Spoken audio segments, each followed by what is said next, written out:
की ओर से हमारे नेतृत्व ने बैठ कर के ये तय किया है कि जब हिमाचल प्रदेश में कांग्रेस की सरकार के 3 साल का कार्यकाल पूरा हो गया है तो एक तरह से आगे की तैयारी का वक्त आ गया है। उस दृष्टि से पार्टी के संगठन को चुस्त दुरुस्त करना, पार्टी के साथियों को मिल करके बिठा करके पार्टी को मजबूत करने के लिए क्या किया जा सकता है, उनके सुझाव और उनकी पार्टिसिपेशन सक्रिय हो करके उसमें पार्टी को जीत लाने में योगदान कर सके, उस दृष्टि से पार्टी का प्रवास जो है हमारा चल रहा है। और मेरे जिम्मे कांगड़ा पार्लियामेंट कॉन्स्टिट्यूंसी उसमें लगी हुई है और मैं पार्लियामेंट कॉन्स्टिट्यूंसी में पिछले 3 दिन से यहाँ पर हूँ। पिछले कल धर्मशाला में था और उससे पहले नगरोटा में था और आज मैं यहाँ ज्वाली विधानसभा क्षेत्र के अंतर्गत यहाँ इस मंडल में, कोटला के मंडल में यहाँ पर 3 साल का कार्यकाल हिमाचल प्रदेश में कांग्रेस का बहुत अत्यंत निराशाजनक रहा है। प्रदेश को बर्बाद कर दिया है, तबाह कर दिया है। सारे विकास के कार्य ठप पड़े हैं। भ्रष्टाचार की नेताओं ने और अधिकारियों ने सारी आज तक की सीमाएं लांघ दी हैं, जिसको मैं कह सकता हूँ। कोई काम ऐसा नहीं है जिस काम में पैसा नहीं लूटा जा रहा है प्रदेश का। और ये मिलकर के जो कांग्रेस पार्टी के सरकार में इस प्रकार से जो चल रहा है, ये ऐसा नहीं है कि अनजाने में चल रहा है, जानबूझ करके चल रहा है जो भी चल रहा है।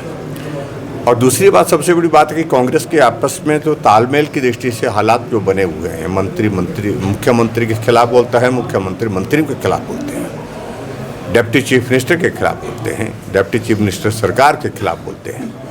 और यही स्थिति यहाँ पर इस विधानसभा क्षेत्र का जो प्रतिनिधित्व करते हैं, जो मंत्री हैं, वो भी सरकार के खिलाफ एक बार नहीं अनेकों बार बोल चुके हैं। तो ऐसे में सरकार जो है वो प्रदेश का हित नहीं कर सकती है।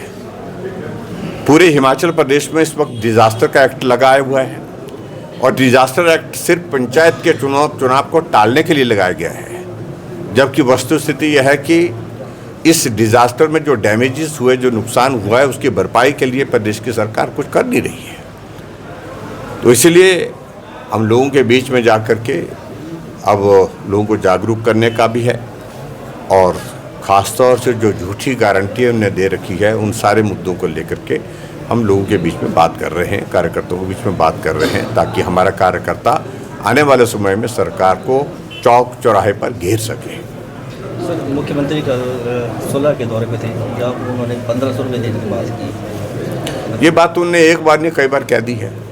कहा तो ये था कि हिमाचल प्रदेश में सरकार बनने के बाद कैबिनेट की पहली बैठक में फैसला लिया जाएगा, 1500 रुपये 18 से 60 साल की महिलाओं को दिया जाएगा। और उसके बाद अब कह रहे हैं कि जिनकी आय 2 से 3 लाख के करीब है, के बीच में है, उनको दिया जाएगा। और पीछे तो ये किया हमने, कुछ जगह लाहौल स्पीति में और किन्नौर में, कहीं पांगी में गए थे और वहाँ पर कुछ और फॉर्मूले के तहत देने की बात कही थी। इसलिए स्पष्ट नहीं हो पा रहा है, विजन लेस जिसको मैं कह सकता हूँ गवर्नमेंट का, जिसमें परिपक्वता नहीं है, जिसमें गंभीरता नहीं है, योजनाएं बना नहीं पा रहे हैं और बनाने की कोशिश कर रहे हैं तो चला नहीं पा रहे हैं। सर, मुख्यमंत्री कह रहे हैं काठ की हंडी बार बार नहीं चढ़ती, इसको लेकर आपका क्या कहना है? कि काठ की हंडी तो अपनी सरकार को लिए कह रहे हैं, लगता है मुझे, वो जो हिमाचल प्रदेश में तो एक देखिए, काठ की हंडी तो मैं इतना ही कह रहा हूँ कि हिमाचल प्रदेश में एक बार कांग्रेस की सरकार बन गई, झूठ बोल करके सरकार बनी है। इस सरकार को लोग उखाड़ करके फेंकना चाहते हैं और इसलिए मैं उनको ही कहता हूँ कि सही बात कही उनने कि काठ की हंडी बार बार नहीं चढ़ती है। सरकार को उखाड़ फेंकने का इरादा है जनता का और वो उखाड़ करके छोड़ेंगे।